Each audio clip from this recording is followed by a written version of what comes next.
Ayan guys, kukuha ko ng talong.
Sitaw.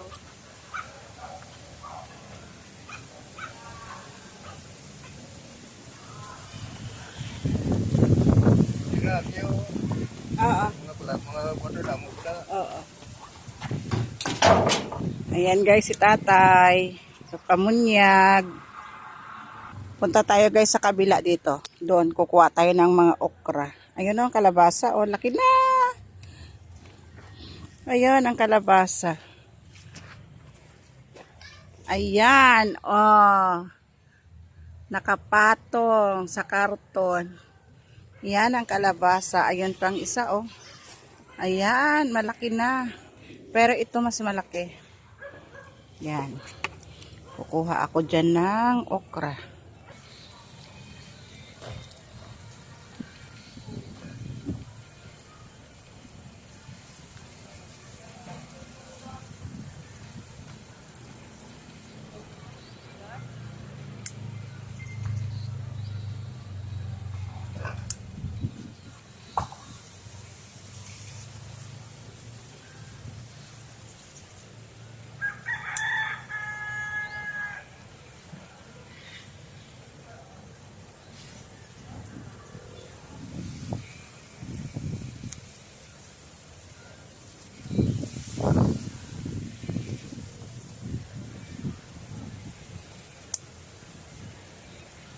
Dami bunga ng okra.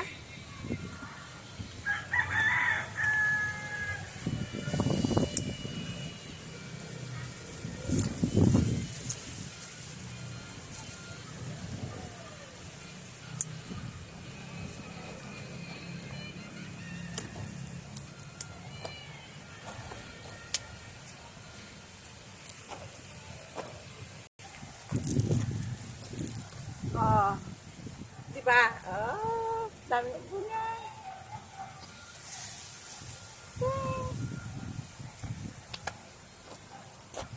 Dito tayo sa kabila. Yan, dito tayo manguha okra.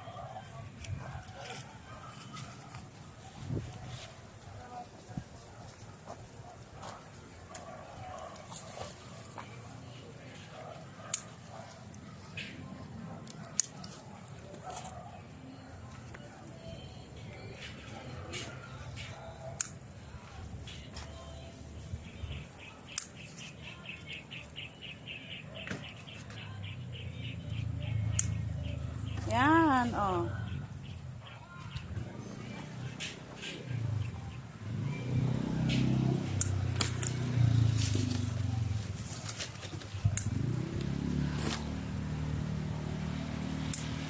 Dami bunga.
Dami ko nakuha.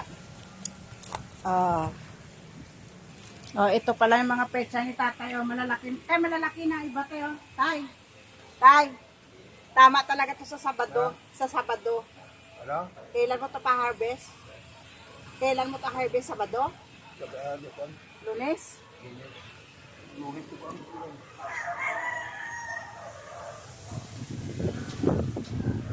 Dami, oh.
Pechay, malalaki na.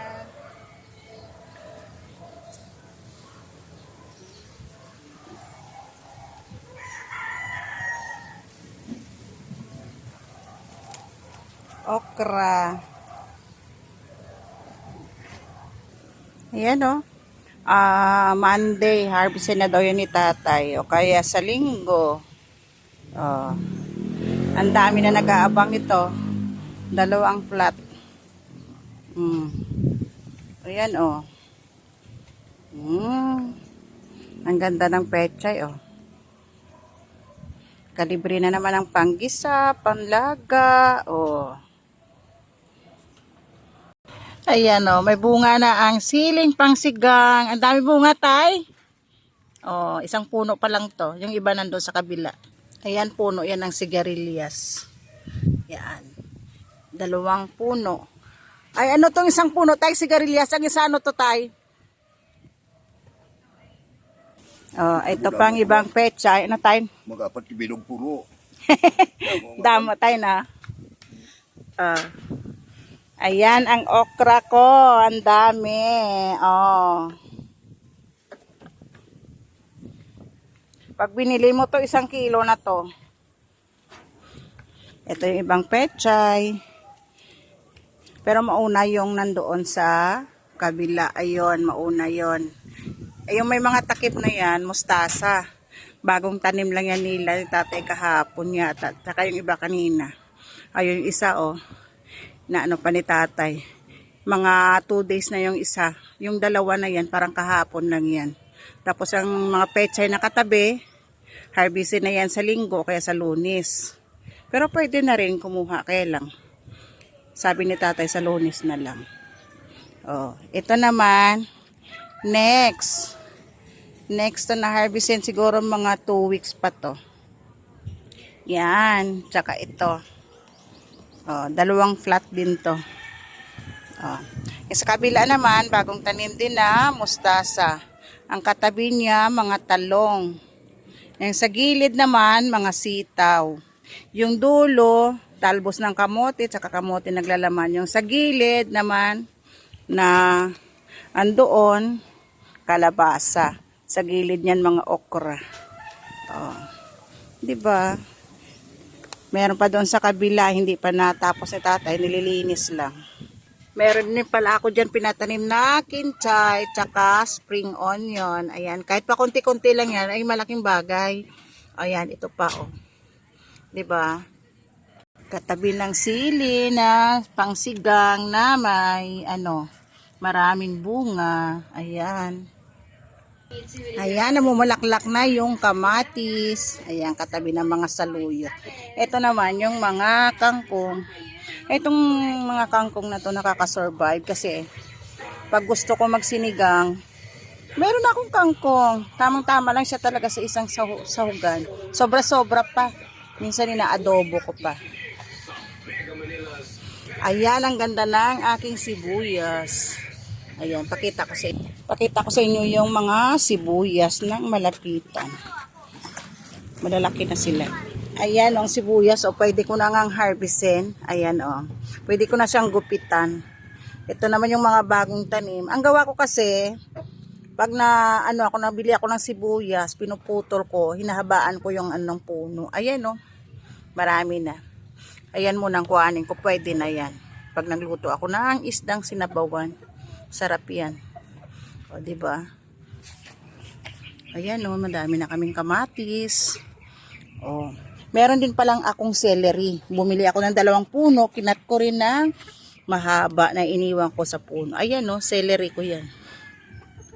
O, diba? 2 puno. Tamang-tama lang din yan. Pag lumaki. O. Ito rin ang mga kamatis. Pero yung kamatis parang hindi na maganda. Pero okay pa rin. Magagamit pa rin. Ayan mga sili yan. Sili. Yan, pangsigang tsaka bell pepper.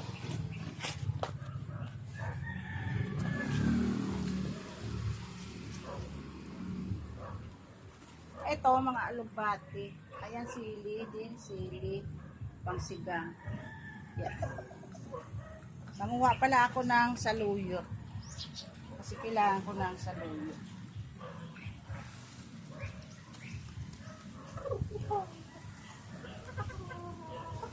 Ako dito Ganda ng namin alugbati, yung taba. Diba?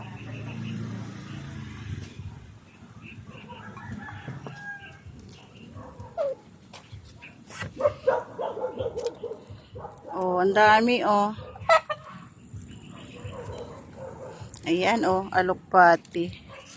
Alugbati, tsaka yung mga bagong tubo na yon sa dulo. Ayun. Alugbati yun na green. Ayan. Bumili ako ng seedlings.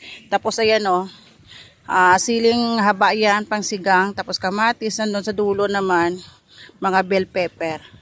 Ito sa gilid sa loyot, ito naman kamatis. Ayan, madami akong kamatis dyan.